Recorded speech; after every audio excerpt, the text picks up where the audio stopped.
आज अपन जिस चैप्टर की बात करने जा रहे हैं बहुत ही महत्वपूर्ण क्वेश्चन है। प्रतिफल से आपका क्या अभिप्राय है? बिना प्रतिफल के किया गया ठहराव व्यर्थ होता है, समीक्षा कीजिए। ये occasionally because of its importance ये रिपीट होता है। आप अगर अनफोल्ड पेपर उठा करके देखेंगे, जब अपन वेद अनुबंध के समस्त आवश्यक लक्षण देखे थे तब उसमें एक पॉइंट था कि प्रतिफल होना चाहिए। सेक्शन 25 के अंदर स्पष्ट लिखा है कि बिना प्रतिफल के किया गया ठहराव व्यर्थ होता है। An agreement without consideration is void. There is no importance at all. अगर किसी पक्षकार ने बिना कोई प्रतिफल के, बिना कोई रिटर्न, बिना कोई प्रत्याय, बिना कोई पारितोषण अगर वचन दे दिया तो वो वचन सट्टे की श्रेणी में माना जाएगा, जो अवैध की श्रेणी के अंदर भी आता है और व्यर्थ ऑटोमेटिकली हो जाएगा। तो consideration is must for the sake of valid contract. अनुबंध के लिए प्रतिफल होना ये एक अनिवार्य शर्त है, मैंडेटरी है, ये चॉइस नहीं है। कंसिडरेशन क्या है? प्रतिफल को लैटिन भाषा में कहा जाता है quid pro quo, QUID, quid, PRO, QUO, quid pro quo, यानी समथिंग इन रिटर्न, यानी कुछ के बदले कुछ। कानून ये कह रहा है कि कोई भी वचनदाता वचन देता है तो उसके बदले में कोई न कोई प्रतिफल होना अनिवार्य है। अब प्रतिफल कितना होगा depend upon the mutual consent of the concerning parties. कानून कह रहा है कि whether the consideration is adequate और नॉट, ये हम डिफाइन नहीं करेंगे, लेकिन प्रतिफल ऐसा भी नहीं होना चाहिए जिसकी वजह से संदेह उत्पन्न हो, ऐसा लगे कि इसमें स्वतंत्र सहमति का अभाव है, then the thing will be different। तो कुछ न कुछ प्रतिफल जो है वो अवश्य होना चाहिए। पोलक ने बहुत ही बेहतरीन परिभाषा दी है, पोलक POLLOC के। पोलक कह रहा है कि प्रतिफल वह मूल्य है, सच वैल्यू, प्रतिफल वह मूल्य है जिसके द्वारा दूसरे का वचन खरीदा जाता है,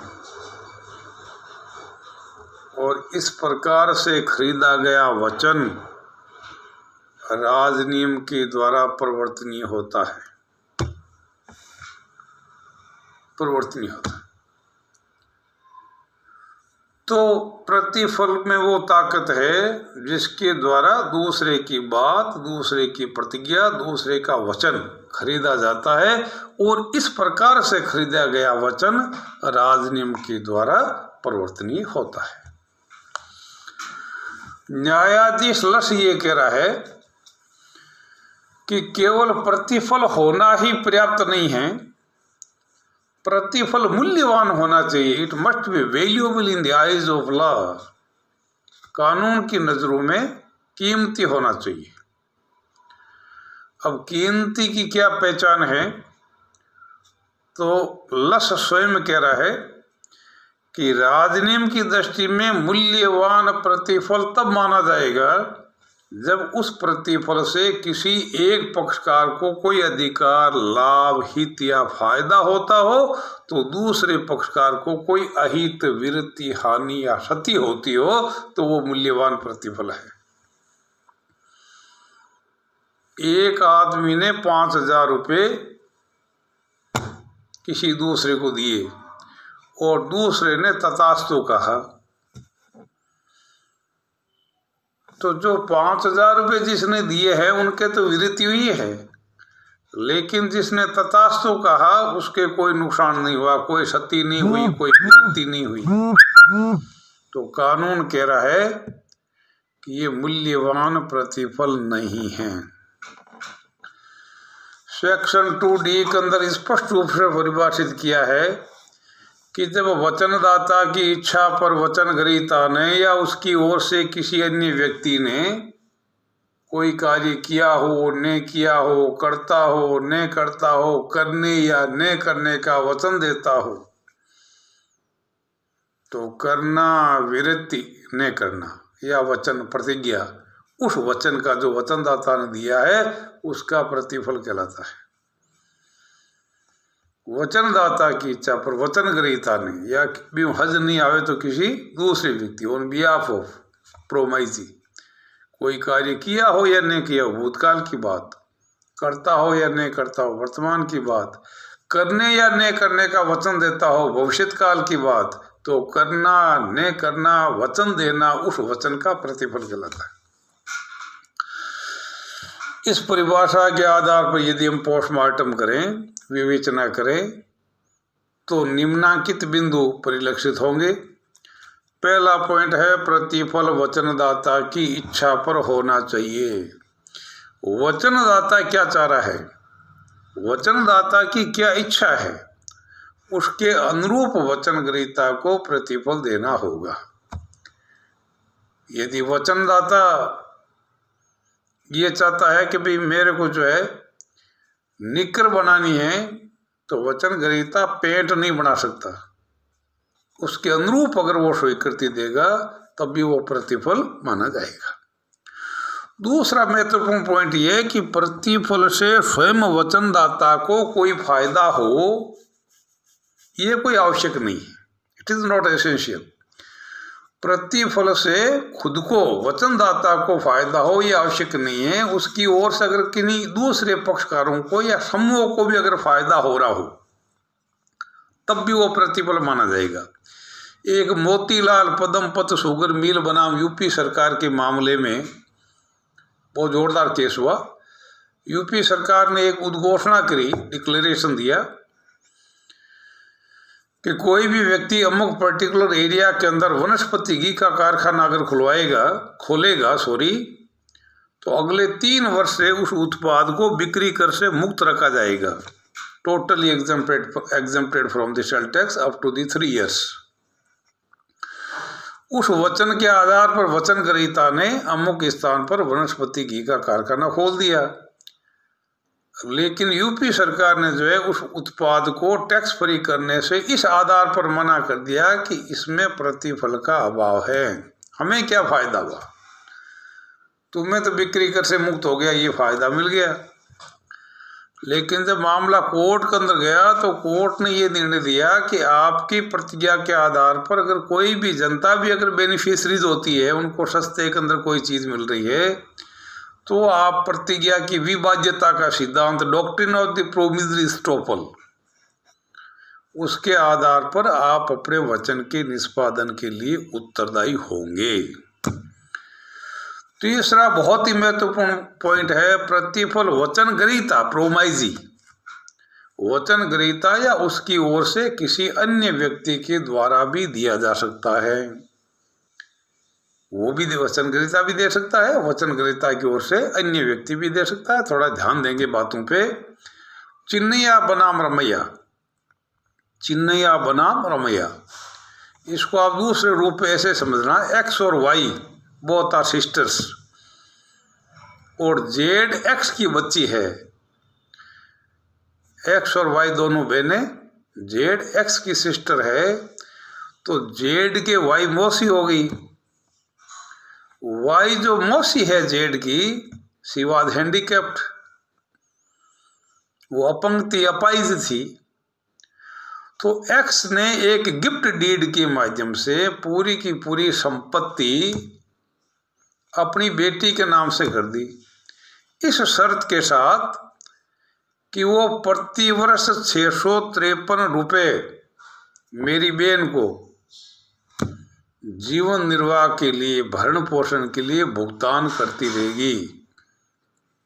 ये वचन खरीदा अपनी बेटी से against the transfer of property.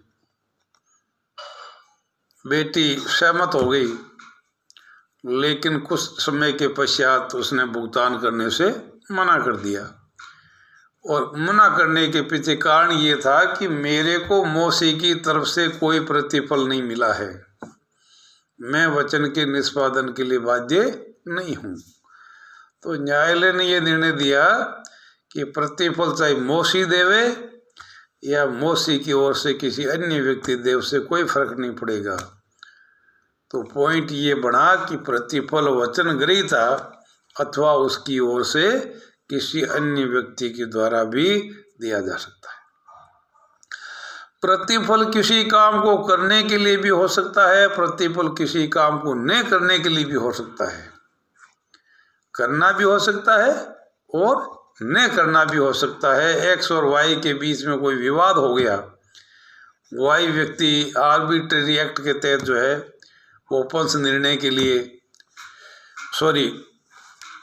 Court के अंदर जा रहा है और एक्स वाई को ये कह रहा है कि यदि आप न्यायालय के शरण नहीं लें तो मैं आपको 5,000 रुपये क्षतिपूर्ति के रूप में दे दूंगा। तो पंच निर्णय अधिनियम के तहत कुछ बातें हैं जिसमें दोनों पक्ष का समझौता कर सकते हैं। तो एक्स व्यक्ति वाई को 5,000 रुपये भुगतान करने के लिए तब भी उत्तरदायी होगा जब वो न्यायालय की शरण नहीं लेगा। इसी तरह से प्रतिफल भूत, वर्तमान एवं भावी हो सकता है। मैंने आपको बताया कोई कार्य किया हो, न किया हो, करता हो, न करता हो, करने या न करने का वचन देता हो, तो तीनों बातें प्रतिफल के अंदर समावेशित की जाएगी। नेक्स्ट पॉइंट, प्रतिफल अवश्य होना चाहिए। कुछ न कुछ प्रतिफल अवश्य होना चाहिए। अब प्रतिफल मैंने कहा ना पर्याप्त है अथवा नहीं है, ये न्यायालय का विषय नहीं है। न्यायालय कह रहे हैं कि अगर दोनों पक्षकार अगर सहमत हैं तो हमें किसी तरह की कोई आपत्ति नहीं है। फिर मैंने आपको बताया कि इट मस्ट बी वैल्यूएबल, तथास्तु से काम नहीं चलेगा। कोई ऐसा प्रतिफल भी नहीं होना चाहिए जो किसी व्यक्ति अथवा संपत्ति को नुकसान पहुंचाए। और वैल्यूएबल प्रतिफल क्या होगा, वो न्यायाधीश लस ने बहुत स्पष्ट शब्दों में ये बात कही है कि जिस प्रतिफल से किसी एक पक्षकार को कोई फायदा हो तो दूसरे को नुकसान हो, किसी एक पक्षकार को हित हो तो दूसरे का अहित हो। मैं एक पेन निकाल करके किसी दूसरे को दे रहा हूं तो दूसरे को फायदा हो रहा है, मेरे विरति हो रही है, नुकसान हो रहा है, प्रतिफल है वो, तो मूल्यवान होना चाहिए। फिर मैंने आपको बताया प्रतिफल वैधानिक होना चाहिए। अगर प्रतिफल किसी व्यक्ति या संपत्ति को हानि पहुंचाने वाले या नुकसान पहुंचाने वाले या जनता की ओपिनियन के विपरीत, तो वो प्रतिफल जो है वो वैधानिक नहीं होगा। अगर किसी व्यक्ति या संपत्ति को हानि पहुंचती है तो ऐसा प्रतिफल मान्य नहीं होगा। नेक्स्ट, अगर अनुबंध अलग अलग है तो प्रतिफल भी पृथक पृथक होगा, ये ध्यान करेंगे। तो पॉइंट क्या बना, पृथक पृथक अनुबंध के लिए पृथक पृथक प्रतिफल होना अनिवार्य है। ये कुछ बातें हैं that concern with the consideration. अगली क्लास के अंदर मैं आपको ये बताऊंगा कि प्रतिफल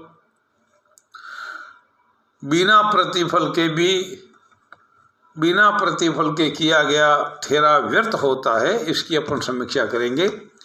और मैं उसके कुछ अपवाद भी बताऊंगा जिसमें प्रतिफल नहीं है लेकिन फिर भी उस वचन को जो है, उस ठहराव को जो है, उस अनुबंध को जो है वो वेद माना गया है।